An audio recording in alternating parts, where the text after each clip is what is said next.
오늘 우리에게 주시는 하나님의 말씀 로마서 6장 15절에서 23절까지 말씀입니다. 자, 오늘 말씀은요, 지난번 말씀과 이어지는데 6장은요, 1절 말씀에 믿는 사람들, 의롭게 된 하나님의 사람들은 죄를 지을 수 있습니까? 라는 질문에 절대로 지을 수 없습니다. 라고 답변합니다. 오늘 본문에도 동일하게 죄를 지을 수 있느냐? 그럴 수 없느니라 라고 얘기를 하고 있다는 것입니다. 자, 신자들은요, 죄를 지을 수 없는 존재입니다. 아니, 우리는 죄를 짓고 있는데요.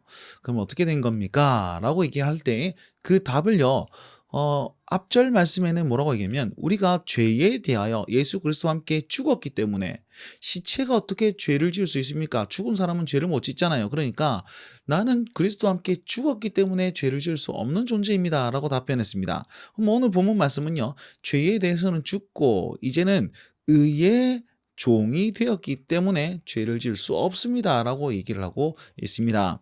자, 그러면 의의 종 반대말은 무엇입니까? 죄의 종이거든요.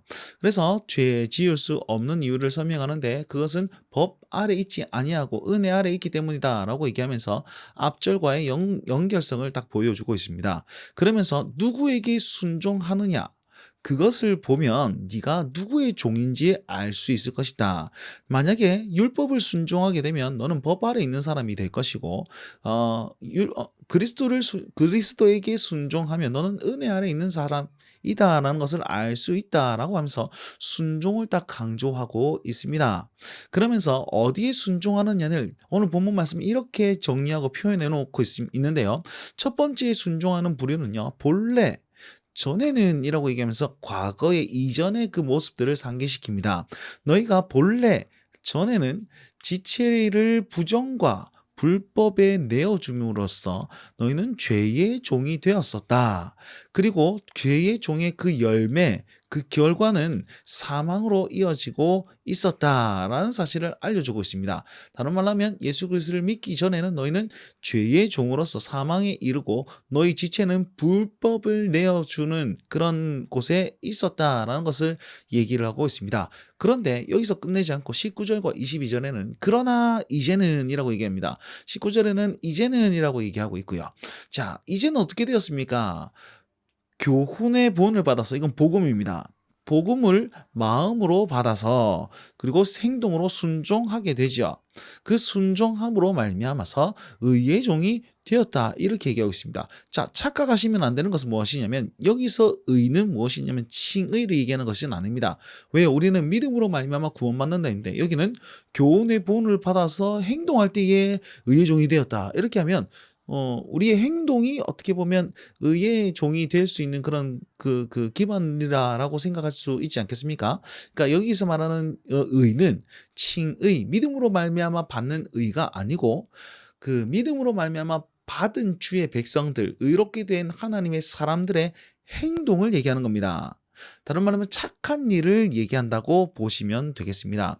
자, 우리가 마음으로 믿어서 그리고 변화된 자로서 착한 일을 할 때에 우리는 의의 종으로서 하나님이 기뻐하시는 그 일들을 할 때에 의의 종으로서 나아갈 수 있다. 이렇게 생각하시면 됩니다. 의는 무엇이다? 선행을 얘기하고 하나님이 기뻐하시는 일을 가리켜서 여기서는 의다라고 표현하고 있습니다.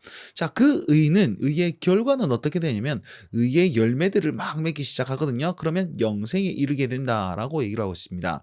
그러면서 이렇게 우리에게 요구를 하고 있습니다. 너희 지체를 의의 종으로 내어주어서 거룩함에 이르게 하여라.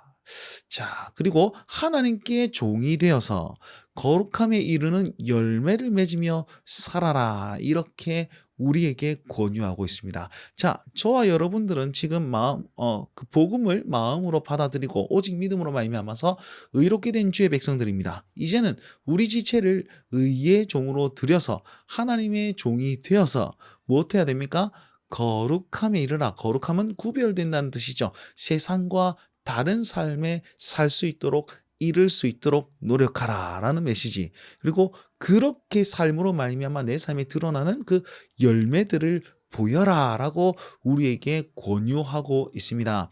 그러면서 오늘 본문 말씀을 요약하는데 이렇게 요약하죠. 죄의 삭은 사망이요 하나님의 은사, 하나님께서 우리에게 행하신 그 일들, 은혜들은 그리스도 예수 안에 예수 우리 주 안에 있는 영생이다라고 얘기를 합니다. 자, 죄의 삭을 계속 죄의 보상을 드러내고 있느냐? 아니면 하나님의 은혜, 은사들을 가지고 예수 그리스도를 드러내고 있느냐? 요 삶밖에 없다는 것을 기억하시고 오늘 우리 삶 가운데 어떻게 하면 거룩함, 세상과 구별되는 삶을 드러낼 수 있을 것인가? 또 그 거룩함의 열매들을 나타내 볼 수 있을 것인가? 고민해 보셨으면 좋겠습니다. 성경은 열매들, 이 거룩함의 열매들을 뭐라고 표현하고 있죠? 빛의 열매는 모든 착함과 의로움과 진실함, 성령의 9가지 열매는 사희, 화호, 자향, 중언, 절제까지 그 모든 것이 여기에 거룩함에 이르는 열매에 여러분 생각하면 될 것이라 생각합니다. 어떻게 하면 이 열매들을 위해서 살 수 있을 것인지 본인에게 적용하시고 그 말씀을 그 말씀 이루기 위해서 최선을 다하며 살 수 있는 오늘 하루의 삶이 되길 바랍니다. 오늘 말씀 붙들고 주님과 함께 동행하십시오. 날마다 주님과